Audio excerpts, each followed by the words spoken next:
I'm Gina Barrett, Director of Partnerships with the Consortium for Public Education. Today I'm here with Morgan Overton, Workforce Director for Create PA, Pittsburgh Film and Theater Works. Morgan, thank you for being with us today. Thank you for having me. I'm happy to be here. Oh, we're happy that you are here.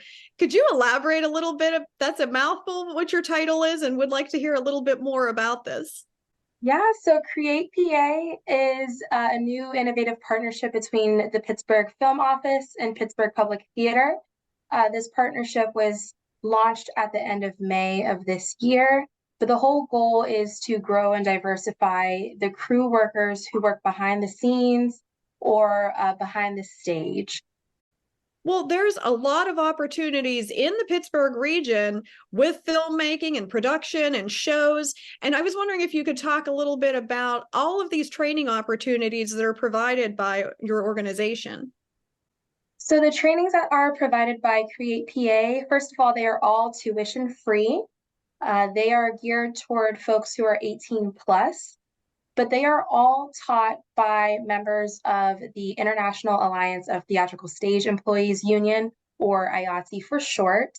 We don't do anything without the union stamp of approval, whether that is figuring out which trainings to have if there's gaps that need to be filled in their respective departments. And so over the course of the past year, when the Pittsburgh Film Office started these trainings, we've had grip trainings, which are folks who are the lighting wizards, electric, hair, and then ever since the partnership happened with the public theater, we've had production assistants who are basically, that is your foot in the door on a film set. We've also had sound trainings as well as wardrobe trainings. Sounds like a lot of different opportunities in various types of industries under this one umbrella. So I was wondering, could you specifically tell us a little bit about what training looks like? So each training is different. There's no cookie cutter process or way or shape or form that the trainings work. It's really dependent on how the trainer shapes the training. It could be just a day-long, 8-hour intensive, and that's it. It could be as long as January to May. It could be 2 weeks long, a weekend. It's really just contingent on the nature of the work itself and how the trainer wants to shape the trainings. Great. Are there limited spaces for these workshops? It sounds like, is it kind of like first come, first serve? How does that work? The trainings are designed to have a smaller amount of participants because that is how the best learning can happen. To give you an example of the hunger that people have for these trainings, in the fact that we have only so many seats for our sound training, we only had 16 seats available for community members, but we received 73 applications. So, this is just helping us learn, okay, where are people interested, what sorts of roles, and then how can we make sure this is a continuous training that exists beyond just the one time. When someone goes through this training, is there some kind of certification at the end that they're receiving, or is it more informal training and kind of on the job training? What happens once training is completed? Because like you said, some of these might be one day and some of them might be several weeks. So what does that look like? That's a really great question. So what happens after the trainings are, first of all, I want to say that these trainings are essentially a pipeline into union membership. Now that the strikes have lifted, there are opportunity for people to have jobs. But in terms of union membership, folks who complete the trainings qualify for the permit list for IATSE, where they can then begin to accrue 30 days toward full union membership. And then from there, they seek opportunities to work on different productions happening in Pittsburgh. Now, while they're getting training, do they have the opportunity to meet people and kind of widen their network? So once these trainings are completed, they have an idea of maybe I can go and apply here, or I've met someone who's looking for folks like me who've completed a training like this, and they might have some great job opportunities coming up right away.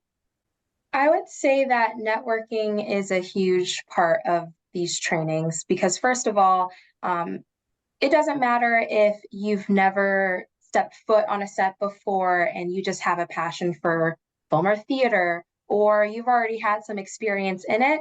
Either way, you're building a network, whether that's with the mentors itself, the trainers of the training, and just peers who also share a similar passion as you. And you're navigating this together. So that way, once you do enter a set, you're not completely green. You have some understanding of what to expect, but then you're still learning on the job. And where do most of these trainings take place? Are they in a central location or are they also varied as well? So a lot of our training since I've been workforce director have been through WQED. They've been a really critical partner in Oakland, and we've utilized their studio space, which is a great facility to hold these workshops. What are some of the positions that someone would actually be moving into after they go through training like this? Like the actual jobs, the actual careers that they could be looking at. What does it look like? You mentioned a grip and you did explain that a little bit, but could you talk a little bit more about some of these other positions that might be at a theater or on a production set? Those who participate in the trainings or just in general, when you're on a film set, you would start off as a PA, as a production assistant, and then you kind of move up and around and get an understanding of where you'd like to contribute your craft and your passion. Aside from the trainings that I had just mentioned, we'll also in 2024 have a makeup training and set construction and carpentry. We'll have more grip and electric trainings. We also foresee accounting as a huge part of the industry as well. So you can really be part and contribute your passion in any way, shape, or form in the industry. But it's just a matter of making it available to people, which is why we're really excited about this program, because people don't have to leave Pittsburgh and move to LA or New York in order to have a foot in the door in the industry. So there's a myriad of opportunities. And what does the outlook look like that for now? Does that something that you anticipate is going to keep building momentum here in the region?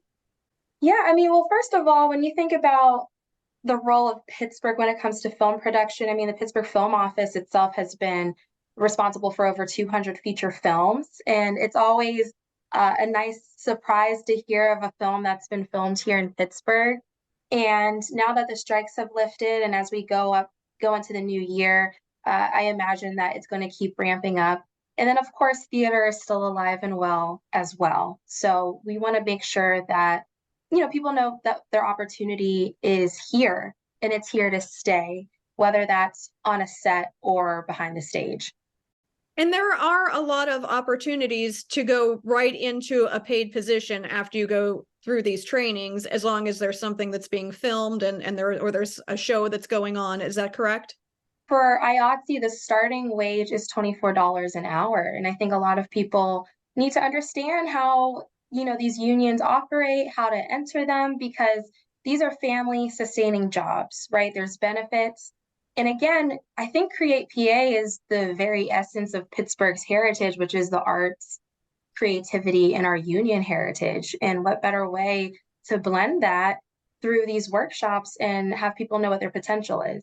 We should probably say for students who might not be familiar with this is probably the types of positions that you want to get into if you would be bored with the 8 to 5 office jobs where you might be working some crazy schedules for a while and you might be working long days. You might be there at 4 a.m. outside holding a boom. But if you enjoy that type where you're not going to the same place every day, that this could also be something for you. Is that correct? Absolutely right.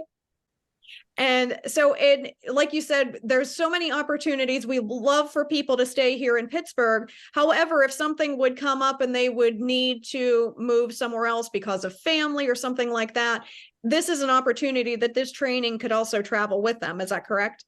Absolutely. You don't lose what you learn because you've stepped out of the bounds of Allegheny County. As much as we would love people to stay in Pittsburgh, we recognize that, life happens and you might have to move on, or you've gotten another opportunity elsewhere. But, the seeds are planted here in Pittsburgh for you to prosper. What else makes someone a good fit for trainings like this? What would you say some of the personality traits or interests would be to make them really successful in something like this? So what makes someone qualify for these trainings are an attention to detail for sure, because there's always moving parts, whether it's behind the stage or behind the set, and also being a team player and having a collaborative spirit. We all play a critical piece of the pie. And in order for something to move fluently, in order for a story to be effectively conveyed, whether it is through hair, whether it's through the makeup and making the character come to life, whether it's holding the boom op, these are all things that play a critical piece. And honestly, these people are unsung heroes, really, in making stories come to life. So, and just having a willingness to learn as well, and learning from other individuals across different departments. I think having that teacher learner spirit is what helps you qualify for these trainings. But of course, having lived experience once you actually get to the production itself makes you even more equipped. If someone is looking to find out more about these trainings, where do they go and find what's available and what's coming up? Well, for now, they can just simply Google Create PA Pittsburgh Film and Theater Works, and you'll see the Pittsburgh Film Office's website pop up. And from there, you can join the mailing list where I regularly send out updates about Create PA. I will say, since the partnership was announced in May, we've had over 400 people who have signed up for more information about Create PA and how to get involved, what they can do. And I also sent a follow-up survey in the beginning of getting all these amazing people signing up. And we've had folks as young as 18 and as seasoned as 66 who are interested in this. So if you have an interest, you qualify. Well, Morgan, thank you so much for being with us today and all the great information that you shared. Sounds like a ton of opportunities for people who may be interested in this type of work. Yes, absolutely. Thank you for having me. And I can't wait to continue to build bridges with all the students and everyone in your respective networks.